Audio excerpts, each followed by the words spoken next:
Sebengela mbuyelo khona ekhaya Esigodlweni namhlanje. Mthandazi Dlamini, 30 Mpumalanga. Ngisibona Busise anikhanyisele balandeli bami ngiyanithanda kakhulu unyaka osophelile.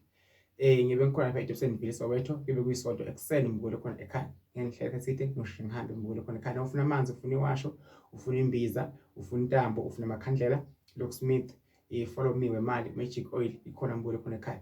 Ngokubona kwakho Mthandazi Dlamini kunengi wakho kuzokukhanya mbuyelo khona ekhaya.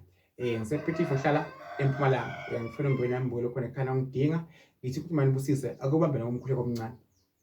uNkulunkulu wezulu, Jehova namandla, yenza umbuyelo khona ekhaya njengamanje. Ayimisele ngempilo yakhe, angayibukeli phansi, angavilaphi, angabi nesidina, angayibukeli phansi, ayimisele ngala kufunako. Bese yakuthola ngaba umsebenzi, ngaba umendo, ngaba umshado, ngaba ihlela imali, ngaba isithunywa, ngaba idlozi, ngaba umuzi, ngaba ngamathenda. uNkulunkulu ongcwele, ngeke ukuphila egameni laJesu kuze phakade. Amen. Mbuyelo khona ekhaya. Kungenzeka umzimba wakho uyakhathala uyavilapha. Isikeda ukukhontozwa yizwa noma ukugula ongena emzimbeni wakho noma ubuvila bakho.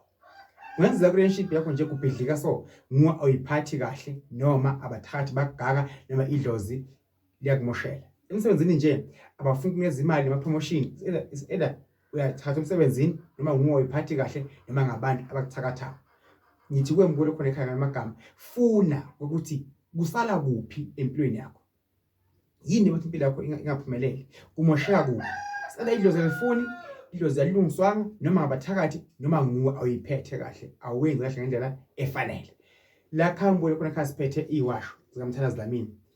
Izombule khona iwasho lezi zonke uyifunako uyayi-order, sikunike mbule khona ekhaya iwasho, amanzi, impepho, makhandlela, intambo, sunlight, uvaselina, konke mbule khona ekhaya kukhona lapha ekhaya. Busise akukhanyisele. Leyo reason mbule khona ekhaya ngikhuluma ngazo manje sizokusiza kakhulu ezinkingeni obhekene nazo. Sibuye ngapha mbule khona sibe nemithi. Kunemuthi mbule khona ekhaya esinawo la esiwuhlanganisako mase kukubi, sicuphe ekhaya lomuntu, sicuphe umuntu, siqoshe imeme emibi kuphi ekhaya kuphi emabayeni mbule khona ekhaya. So ke mbule khona ekhaya phinde futhi mbule khona ekhaya nemsamo. Mase ukhuluma nemsamo wakho mbule khona ekhaya awuhlale esitulweni uqaka amadolo bese uyawubheka ini umsamo. Uqele lokho okucelako, ucele lokho mbule khona ekhaya okufuna kuphi eqoneni kuphi emsamo mbule khona ekhaya. So ngithi kuwe mbule khona ekhaya ungayibukeli phansi. Impilo yakho isengashintsha. Ngawo ukufuna ukusebenzeka phinde futhi bekhona ekhaya bekhona impumelelo. Amandla uNkulunkulu angipha wona ngiyawabonga kakhulu. Awubasiza abantu abaningi yena ungidinga fika kimi ePepetefu eMpumalanga mbule khona ekhaya. Ungasho Mthandazi Dlamini ngifisa ungena emantini, ngifuna mhlawumbe isithunywa sami, uphomeni, ngicinisele umuzi wami, ngicela kodwa iwasho ikhona iCourier guy mbule khona ekhaya. 3 days zifile kuyiwasho mbule khona ekhaya. Noma ngabe ufuna ini mbule khona ekhaya iyafika kuwe. Ngithi uNkulunkulu akabe nani anikhanyisele sakheni imizi yabo komkhulu, singalahla amasiko esikhuliswe ngawo. Siphahle, sikhulume emsamo, sithandaze uJehova wenza amandla amakhulu empilweni zethu mbule khona ekhaya. Abakufuna ekhaya kini, bakufuna emsebenzini, la ugane khona bakuthandi, kunemabhadi awuthola abantwana, imali kuwe ayihlali. Abantu ababuka bacaswa abantu bayakhafuka. Ngithi kule impilo leyo oyiphilako isengashintsha njengamanje. Ungayibukeli phansi, sukuma uyibambe. Njengoba usaphila emhlabeni unamehlo nezandla neqaba nenhloko esikhona ukuthi ungakhona ucabanga ingqondo yakho ithi kahle.